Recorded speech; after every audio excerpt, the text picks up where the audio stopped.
You're asking me about the whole soccer thing? So yeah, I did. I spoke to Johnny, who's highly respected, who's produced the most successful World Cup in history by, they say, 4 times. This isn't just a success. I actually said, Johnny, we've got all these games. Each one is turning out to be a Super Bowl. And we have all these guys, when you think of it, every game is like a Super Bowl. Yes, I watched last night what a game that was with Mexico and England, and then 2 countries. I don't know the players, although I think Kane is a great player. I played golf with him, and I like him a lot. He's a good golfer too, but he's really great. But I watched, and no reason for me to watch. And you couldn't take your eyes off the game, because I said, Johnny, you have all these games, because they added games. In a country where really we don't have, it's not our main sport, to put it mildly. And this has been 4 times more successful. He told me last night the numbers are 4 times greater. They think 50 or 60 million people are going to be watching the game tonight. And we know this is getting to be Super Bowl numbers. But you have a game tonight. And I think they're projecting a minimum of 50 million people watching a game. We call it soccer. It's called football, I guess. But we can't recall football because it gets a little... This is the confusion. So yeah, you call it soccer. We're the only ones that do that. But we have football, and football's great. But I've never seen anything like it. So I saw the play. And I'm a person that loves sports and was a good athlete.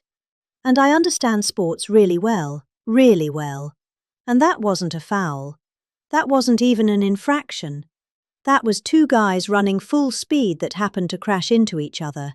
Like you can't take your foot and properly place it on somebody else's foot when you're going, no, these are 2 great athletes that got tangled up, and it is referee who is a little bit suspect. If you check his past. I don't want to say that because I don't like to create controversy, but very suspect. And if you like, I'll provide you with the past. He made a call that nobody could believe. Even people on the other side, they said, oh, we got lucky. Wow, that's very interesting. They say they don't show them in slow motion. And I never realized that. I never heard of that before, that they're not allowed to review in slow motion because it's so different.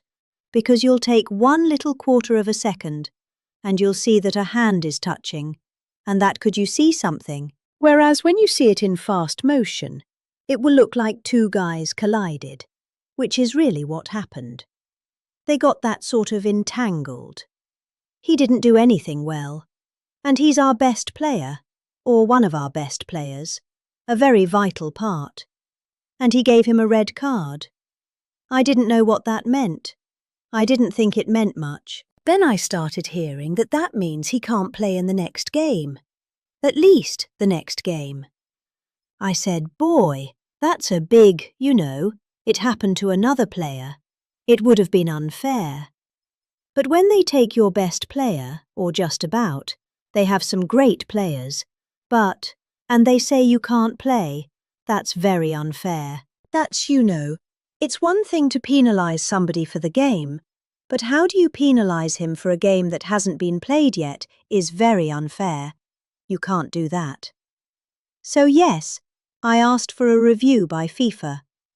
I spoke to a man who's highly respected, and by the way, whose level of respect has gone up tenfold. I don't know, it's a little crazy idea, but all I did, I asked for a review because I didn't think it was a foul. And again, I'm good at this stuff.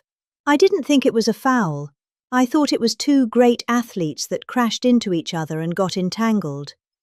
That was not a guy punching somebody in the face or anything that, would be different. And I think it's a terrible if they wouldn't allow, a top player, maybe the best, maybe among the best players on the team to play.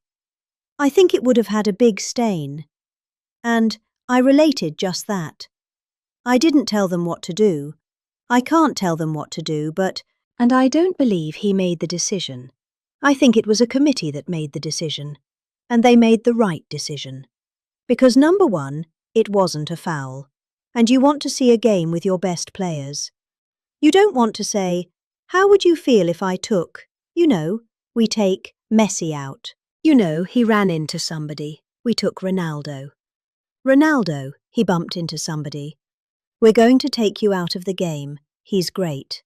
Well, Harry Kane, we're going to take you out of the game, Harry, because you happen to hit somebody a little bit harder than you can't. You can't do that.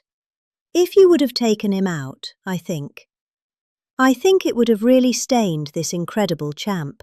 We got to have our best players, and they've got Belgium. He's got a great team, by the way. We have our best players, and they have to have their best. And if we win or we lose, it's fair. Otherwise, let's say we lost, and then we lose the game. It would be a terrible thing. So I think they made a really brilliant decision. I think the referee's call was horrible, and nobody talks about that. They talk about the red card like it's fine. Nobody talks. The referee's decision to red card. I didn't know what the hell a red card was when I found out. I said, "You got to be kidding. This guy just hands up, okay? Your best player is not going to play next week or in the next game." I said, "Wow, that's a lot of power. That's terrible." But then I looked at his past, and it wasn't so good.